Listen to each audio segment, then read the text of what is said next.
Today we are talking about percents and proportions.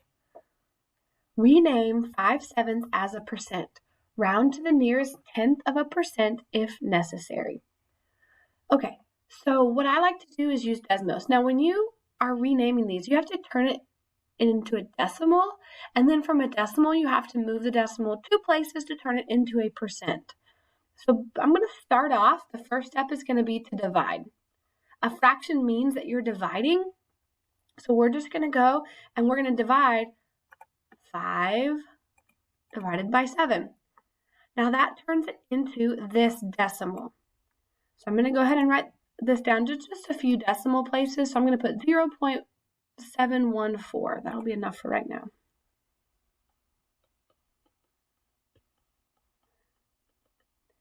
Okay, once it is turned into a decimal, the second thing you're going to do is you're going to change it to a percent. So I'm going to put change decimal to percent. Excuse me. By moving the decimal 2 places to the right. So if I look at my decimal here, I had 0.714. I'm going to, well, I should have put more. Let me put one more number here. 7.1428. Let me just go ahead and put a couple more here because I want to show you how to round in just a minute. Okay, and now if I'm going to change it to a percent, I have to put my pencil where the decimal originally is, and then I have to move it 2 places to the right. So I'm going to rewrite this as 71.428%. I've taken my decimal and I've turned it to a percent. And then my last step here is going to be to round. And when you round, you want to find out what decimal place they're looking for. I underline that one and then I circle the number behind it.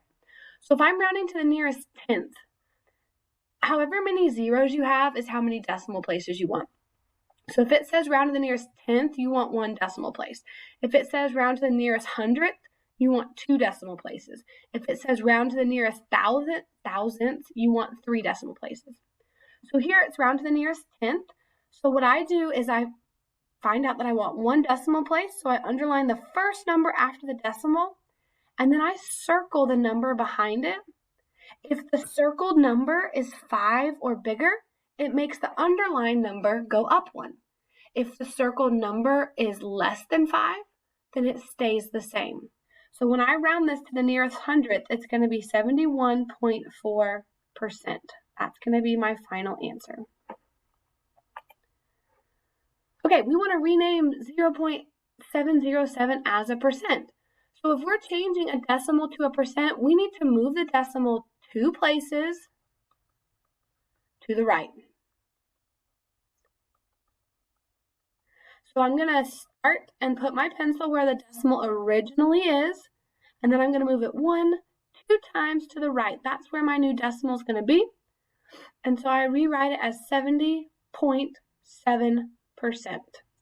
And a way that you can remember that you move it 2 places, if you look at your percent symbol, see how it has these 2 little dots in your percent symbol?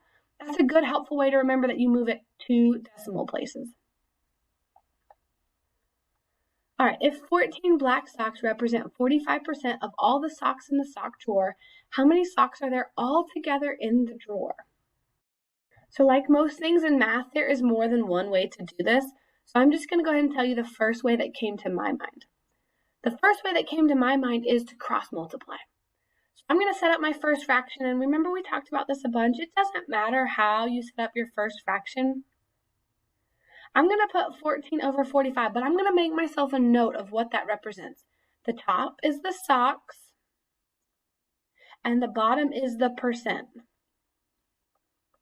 So when I set up my next fraction, I need to make sure that on top I have socks, and on bottom I have the percent. So 14 black socks represent 45% of the socks in the drawer. How many socks, this is what we're trying to solve for, are there all together? So we're trying to figure out how many socks there are total. So this is our total fraction. We want to know how many socks there are total. And if we think about the percent, the total percent is always 100. You can't have more than 100%. That's the total. So then from here, we could cross multiply. 45 times x is 45x. And 14 times 100 is 1400. And then we would finish solving for x by dividing each side by 45. And I'm going to do this in my calculator.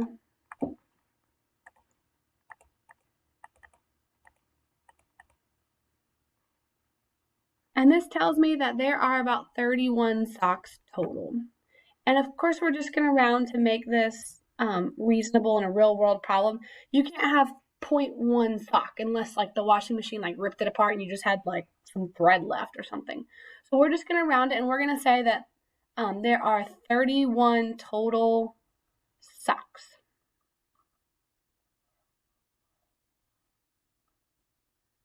Alice plays basketball. In one game, she shoots 24 free throws and makes about 75% of them. How many free throws does she make? All right. So again, I'm going to set up my first fraction. I'm just going to put the numbers that it gives us. 24 free throws. So I'm going to make myself a note. This is free throws. And makes about 75%. So this is percent. So when I set up my next fraction, I have to make sure that on top I have free throws and on the bottom I have the percent. We are trying to estimate how many free throws she makes. So this is what we're trying to figure out. Wait, I just realized I made a mistake. And I'm not going to redo this video because I think it's so important to show our mistakes and to show that we don't always get it right the first time. I set this up completely wrong. This fraction worked on the last one because we were trying to solve for the total. We were trying to solve for 100%. But this already tells us that she made 24 shots total. In one game, she shoots 24 free throws. This is the total number of free throws. So the reason I messed up here is if this is my total fraction, I shouldn't have x here. I should have 24 there because 24 is the total amount of free throws that she shot. So she shot 24. This is the total fraction. Over here, we want to know how many of those free throws she made. So this is where we want our x to go. All right, so on this first fraction, this is like, I don't know, the part, and this is the total fraction. So if we cross multiply from here, we would have 100 times x equals 75 times 24, which is 1,800. And then divide each side by 100. And x equals, and we can take a little shortcut there, x equals 18. So if she shoots 24 times and makes about 75% of them, the amount that she makes is 18. So she actually makes 18 of her free throws out of 24 total. So sorry about that mistake, but I hope that helped you see the difference. Here, we were trying to solve for the total socks, which is why we put x on this total fraction. But over here, we already knew the total. We knew the total was 24, which is why we wanted to put the amount of free throws that she made over there. All right, estimate 32% of $23.95. So in math, the word of means multiply. So we are trying to multiply. We're trying to do 32% times $23.95. Now the thing is, when you go to your calculator, we can't type in 32% times a number. So the first thing we need to do is change it to a decimal. Now, since we're already given the percent, when we change it to a decimal, we want to move our decimal 2 places left. So we're going to take our decimal is hidden back here since we don't see it, and we're going to move it 2 times to the left, and it's going to become 0.32. So in our calculator, we can do 0.32 times 23.95.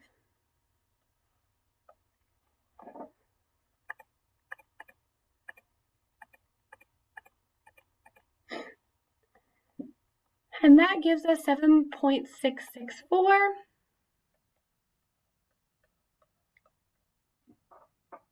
Which in this case, if we round, since we're dealing with money, if we round this, money is usually 2 decimal places, so I'm going to underline that second decimal place, and I'm going to circle the number behind it. The 4 makes that number stay the same, so this is about $7.66. The bill at a restaurant is $58.50, and Mrs. Johnson wants to leave an $18 tip. Approximately how much money should she leave? Excuse me. So I know a lot of these questions have been saying approximately or estimate. I'm just not a huge fan of that. I feel like in this day and age, we have so much technology, so I use a calculator and I get an exact answer. Even if I'm sitting at a restaurant, if I'm going to try to leave a tip and I don't know how much it should be, I can pull out my phone calculator and I can type it in. So I have been kind of ignoring these words that say approximately or estimate. I've just been using a calculator to find exact answers. And that's what I would suggest you do too. So we have $58.50, and she wants to leave an 18% tip. So we're going to multiply this by 18%. But remember, when you go to your calculator, you can't just type in 18 and then hit the percent button, right? You don't even see it. You don't even see the percent button. So we have to convert that to a decimal first. So we're going to move that decimal 2 places to the left, and then we're going to multiply our total bill times 0.18. That's 18% as a decimal. So 58.50 times 0.18.